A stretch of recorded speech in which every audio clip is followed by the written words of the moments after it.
The pullback drill. The pullback drill is a phenomenal drill to stress both lag putting and your ability to make those clutch, close putts that aren't quite gimmies. It's very simple to set up, and being random by nature, it closely simulates the challenges you'll see on the golf course. Setup. In the app, you'll select whether you are doing this drill at home or at the course practice facility. This one will typically be done at the course unless you have a putting green at home. You'll choose the level of the drill you want to do. I suggest starting at the first level and progressing through the levels as you pass and improve. Now that the app is ready to go, we can start the drill. Performing the drill. The drill is pretty simple. You'll be assigned a random distance to putt from. The distance will show up in the hit from box on your phone or in the center of your watch face. Find any putt you want from the approximate distance by pacing out the putt.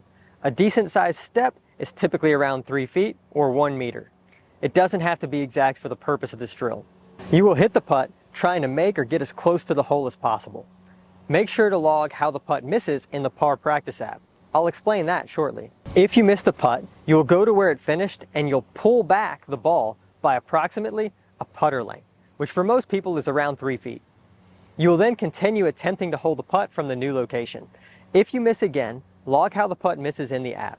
Pull the new putt back and continue this process until you are able to successfully hold the putt. This drill is difficult.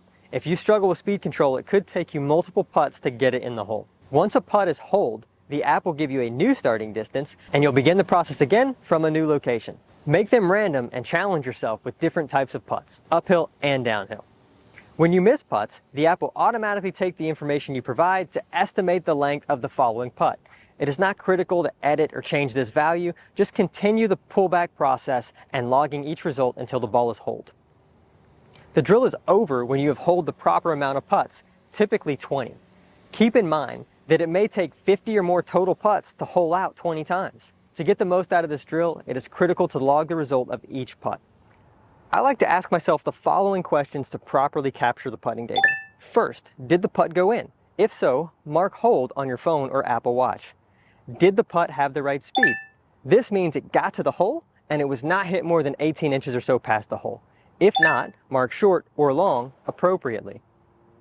Did the putt start on your intended line? If not, mark left or right to indicate which direction you missed your intended read.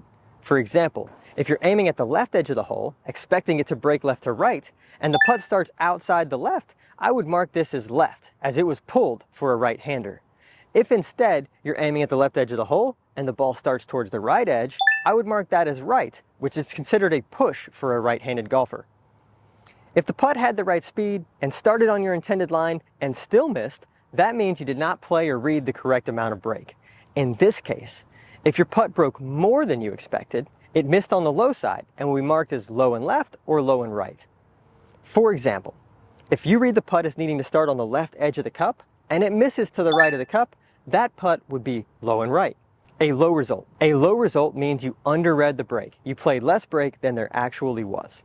If the putt broke less than you expected, it missed on the high side and it'll be marked as high and left or high and right. For example, if you read the putt as needing to start 2 balls outside the right edge of the cup and it missed on the right, that putt result would be high and right. A high result means you overread the break. You played more break than there actually was. Keep in mind that speed and break are highly correlated. The amount of break will depend precisely on the speed in which you hit the putt. Strive to be consistent in the speed you use so that the feedback on your green reading is as good as possible. I like to try to hit putts that would stop 6 to 12 inches past the hole. If you are inconsistent with your speed, it makes green reading difficult. Drill takeaways. The score of this drill is quite simple. It is the number of putts it took you to complete the drill. Assuming the drill was set up for 20 attempts, if it took you 63 putts to complete the 20 holes, then your score is a 63.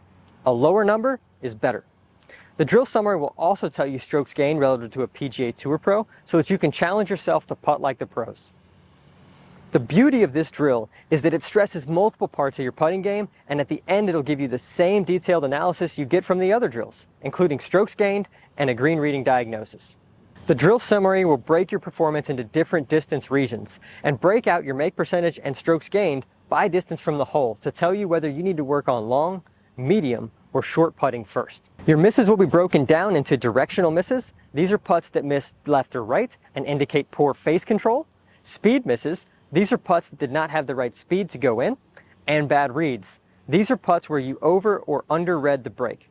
Knowing which of these causes the majority of your misses will tell you whether to work on speed, direction, or green reading first with your practice. A spider or radar chart will show you visually your tendency.